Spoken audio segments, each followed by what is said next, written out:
Hello students, आप सभी का स्वागत है पाइथन के इस लेक्चर 7 में, जिसमें हम देखेंगे वेरिएबल्स के बारे में। तो चलिए जानते हैं वेरिएबल्स क्या होता है। Okay, variables are nothing but named reserved memory locations to store values. This means that when we create a variable we reserve some space in the memory. बहुत सिंपल सी बात ये बता रहा हूं मैं कि जब भी हम कोई वेरिएबल क्रिएट या डिक्लेयर करते हैं तो हम लोग एक स्पेस को रिजर्व कर लेते हैं मेमोरी में। ओके, फॉर एग्जांपल सपोज मैंने एक नंबर बोल के एक वेरिएबल बनाया। ओके, और इसमें एक वैल्यू डाल दी, तो दिस मीन्स नंबर को मैंने रिजर्व कर दिया, एक लोकेशन का नाम है ये। ओके, चलिए हम लोग इसको थोड़ा इस तरह से देखते हैं। सपोज ये मेमोरी लोकेशन है। ओके, तो नंबर इज इक्वल टू 10 अगर मैंने लिखा तो ये एक मेमोरी को मेमोरी में एक स्पेस को रिजर्व करेगा। ठीक है, और उसका एक आईडी जनरेट हो जाएगा दैट विल बी यूनिक, जो कि यूनिक होगा।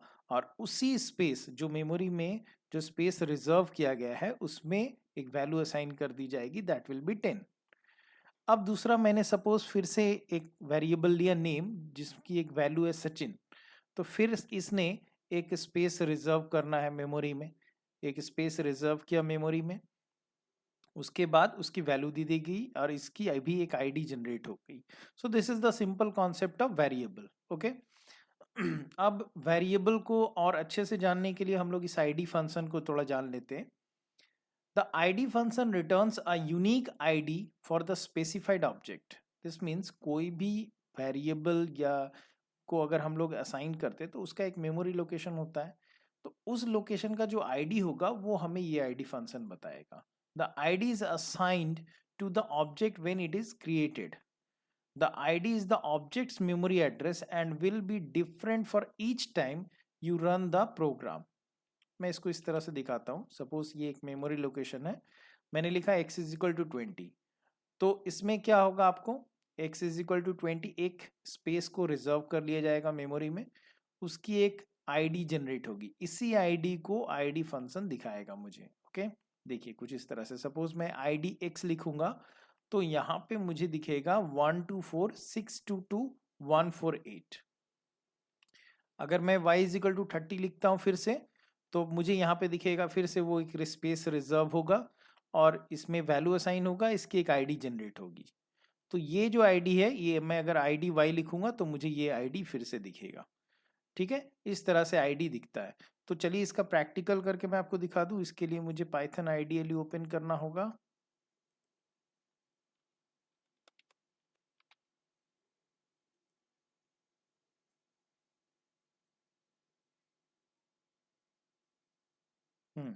सपोज मैं यहाँ पे लिखता हूँ x is equal to 10 and y is equal to 20 मैंने लिखा। ओके, अब मैं यहाँ पे एक आईडी चेक करता हूँ x का। तो आप देखिए यहाँ पर x की एक आईडी जनरेट हो गई। और अगर मैं फिर से एक आईडी जनरेट चेक करता हूँ y की, तो देखिए y की भी, और इन दोनों में देखिए दोनों डिफरेंट है। स्टार्टिंग के डिजिट सेम है मगर लास्ट के डिजिट डिफरेंट है। ओके, यहाँ से देख सकते हैं ये लास्ट के 4 डिजिट डिफरेंट है। तो जितने भी वेरिएबल्स होते हैं मैक्सिमम के आईडी डिफरेंट होते हैं। ओके, मैं आपको अभी बताऊंगा सेम भी हो सकते हैं कुछ किस सिचुएशन में। पाइथन में ही सिर्फ ये पॉसिबल है। या आगे बढ़ेंगे फिर हम लोग आपको बताएंगे। चलिए, इसका सिंटैक्स है आईडी का कुछ इस तरह से। आईडी और इसके अंदर हम लोग ऑब्जेक्ट डालेंगे। ऑब्जेक्ट में कुछ भी हो सकता है, string, variable, number, list, class, कुछ भी, एनीथिंग, कुछ इस तरह से। यहाँ पर देखिए ID of A and B generate हो गया, जो मैंने अभी अभी आपको प्रैक्टिकल में दिखाया। चलिए फिर आगे बढ़ते हैं हम लोग। Assigning value two variables in Python. तो वैल्यू को कैसे असाइन करते हैं, वैल्यू को कैसे असाइन करते हैं किसी वेरिएबल में, देखते हैं। Declaring and assigning value to a variable, किसी वेरिएबल को डिक्लेयर करना और उसमें वैल्यू असाइन करना। तो मैंने सिंपल यहाँ पर एक वेरिएबल बना करके रखा है वेबसाइट, उसमें वैल्यू मैंने असाइन कर दी है cbse.nic.in। फिर से मैंने एक यहाँ पर वेरिएबल बना करके रखा है रोल, उसमें 20 असाइन कर दिया गया। तो टेम्परेचर मैंने फिर से एक वेरिएबल बनाया और उसमें वैल्यू जो है असाइन किया गया 97.5। ये आप याद रखिएगा ऑलवेज कि वैल्यू जो है हमेशा राइट साइड में लिखा जाता है और राइट टू लेफ्ट इस तरह से असाइन होता है, इस तरह से। ठीक है, ये हमेशा याद रखिएगा। ये असाइनमेंट ऑपरेटर, ये मैं अभी आपको नहीं पढ़ाऊंगा, ऑपरेटर वाले लेक्चर में आप इसको मैं बताऊंगा डिटेल में, ठीक है। अब चलिए दूसरा पॉइंट्स में चलता हूँ। Changing the value of A variable, किसी वेरिएबल की वैल्यू को कैसे चेंज करेंगे। तो यहाँ पर मैंने CBSC लिख करके रखा था, वेबसाइट का नाम cbsc.nic.in। अब नया आ गया तो मैं यहाँ पे सिंपल इस नाम को मिटाऊंगा और यहाँ पे ये असाइन कर दूंगा, तो पुराना वाला मेरा डिलीट हो जाएगा ऑटोमेटिकली, ठीक है। फिर मैंने रोल नंबर 20 था हमारा, सपोज मैं इसमें एक नया वैल्यू डालता हूँ तो पुराना वाला खत्म हो जाएगा, ठीक है, ओवरराइट हो जाता है। फिर ये टेम्परेचर इज इक्वल टू 97.5, फिर मैंने ये नया लिखा तो ये पुराना वाला खत्म हो गया। तो इस तरह से हम लोग changing the value of the variable, किसी भी वेरिएबल का वैल्यू को हम लोग चेंज कर सकते हैं। नेक्स्ट है assigning multiple values to multiple variables, ये पाइथन में संभव है काफी आसानी से। ओके, चलिए देखते हैं कैसे। सपोज इस तरह से हम लोग लिख सकते हैं a,b,c इज इक्वल टू 10,20,30। और दूसरा तरीका ये भी है, मगर इन दोनों में एक डिफरेंस है। ये दूसरे वाले में जो इसमें सभी की वैल्यू a और b और c तीनों की वैल्यू जो 30 होगी, बट पहले वाले में a की वैल्यू 10, b की वैल्यू 20 और c की वैल्यू जो है वो 30 होगी। ये दोनों में डिफरेंस है। ओके, इस तरह से हम लोग असाइन कर सकते हैं। तो वो आई होप ये आपको समझ में आ गया होगा। तो चलिए हम फिर आगे बढ़ते हैं। Variable concept in other programming language like C and Java. मैं पाइथन की बात अभी नहीं कर रहा हूँ, आपको ये बताना जरूरी होगा मुझे कि मैं अगर आपको ये नहीं बताऊं कि सी और जावा में क्या प्रॉब्लम था जिसकी वजह से पाइथन में चेंज हुआ, तभी आप समझ पाएंगे। तो पहले सी और जावा का वेरिएबल कॉन्सेप्ट समझते हैं। तो चलिए, in other programming languages a variable is an identifier or a name connected to memory location। तो जैसे ये मेमोरी लोकेशन है सपोज, तो मैंने लिखा a इज इक्वल टू 20, तो इसमें एक रिजर्व किया स्पेस, ठीक है, उसका नाम हो गया a। अब उसमें वैल्यू असाइन कर दी गई 20 और उसका एक आईडी जनरेट हो गया। ये सी और अदर प्रोग्रामिंग लैंग्वेजेस में होता था। सपोज मैंने फिर से लिखा b इज इक्वल टू 30, तो फिर से यहाँ पर एक मेमोरी लोकेशन जनरेट हुई और उसको 30 असाइन कर दिया गया, उसका भी एक आईडी जनरेट हो गया।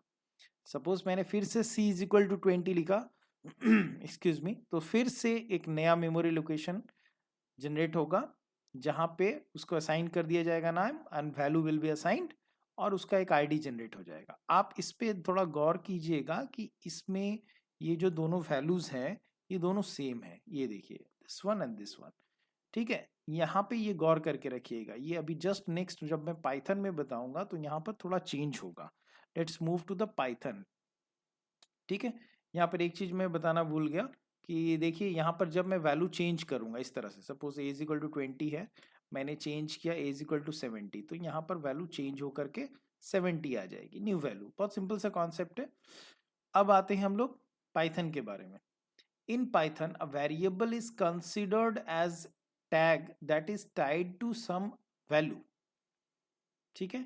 अब देखिए सपोज मैंने a इज इक्वल टू 20 लिखा, तो यहाँ पर भी एक स्पेस रिजर्व हो जाएगा मेमोरी में और उसको वैल्यू असाइन कर दिया जाएगा, उसकी भी एक आईडी जनरेट हो जाएगी, इसका नाम अभी a है इस स्पेस का। सपोज मैंने लिखा b इज इक्वल टू 30, तो इसको भी एक नया स्पेस मिल जाएगा, मेमोरी में रिजर्व कर दिया जाएगा और इसकी नाम हो जाएगी b और इसको भी वैल्यू असाइन कर दिया जाएगा 30 और इसका भी एक नया आईडी जनरेट हो जाएगा। अब मैंने सपोज c लिखा, c इज इक्वल टू 20। अब मैंने इसको गौर करने के लिए आपको बोला था, ठीक है। ये पिछले अदर प्रोग्रामिंग लैंग्वेजेस में सेम होने से क्या हो रहा था कि ये हो रहा था कि अगर c इज इक्वल टू 20 है तो 20 असाइन हो जाता था और इसकी एक नई आईडी जनरेट होती थी, ये और ये आईडी डिफरेंट होती थी।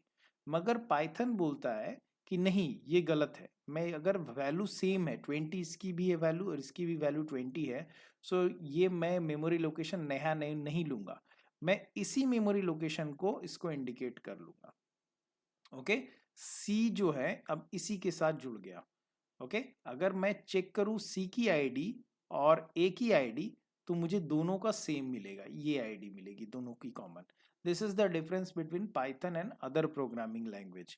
ओके, इसमें कुछ मेमोरी बच गया हमारा स्पेस, ठीक है, इसीलिए पाइथन इज गेटिंग पॉपुलरिटी। और भी बहुत सारे रीजन है मगर ये भी एक बहुत बड़ा रीजन है। चलिए इसका देखते हैं। जैसे सपोज आपने लिखा a is equal to 10, b is equal to 20, मैंने a की आईडी चेक की तो देखिए ये आ गया, मैंने फिर से b की आईडी चेक की तो ये आ गया, डिफरेंट आया दोनों का। मगर c इज इक्वल टू वापस मैंने 10 लिखा और c की आईडी चेक की तो देखिए ये आईडी और ये आईडी दोनों सेम है। ओके, आप देख सकते हैं यहाँ पर इन दोनों की ID of a and ID of c are equal. क्यों? दोनों का वैल्यू सेम है। इसका मैं प्रैक्टिकल भी आपको दिखाऊंगा। तो चलता हूँ आइडियली की तरफ। तो यहाँ पर आप देख सकते हैं हमने x इज इक्वल टू 10 लिख करके रखा है, y इज इक्वल टू 20 लिख करके रखा है। आईडी ऑफ x मेरा हो गया है ऑलरेडी और आईडी ऑफ y भी मैंने ऑलरेडी जनरेट कर दिया है यहाँ पर आईडी फंक्शन। तो मैं एक और वेरिएबल बनाता हूँ सपोज z और इसकी वैल्यू भी 10 लेता हूँ, that is equal to x। तो अगर आईडी ऑफ z, ठीक है, अगर सपोज आईडी ऑफ z जो है अगर मैं ये सेम आ जाता है ये x के बराबर, तो दिस मीन्स मैं जो भी बोल रहा हूँ वो ठीक है, करेक्ट है। देखिए सो क्या ये दोनों आईडी सेम है? देखिए 6368 एंड द लास्ट में इसमें भी 6368 है, आगे का भी सेम है। सो दिस मीन्स जब वैल्यू सेम हो जाते हैं पाइथन में तो एक ही आईडी शेयर होता है दोनों के दोनों वेरिएबल्स के साथ। आपको समझ में आ गया होगा। तो ये हमारा मेमोरी भी बचाता है। This is the concept in Python. आगे बढ़ते हैं वेरिएबल कॉन्सेप्ट। ये जैसे मेमोरी लोकेशन और एक कॉन्सेप्ट देख लेते हैं।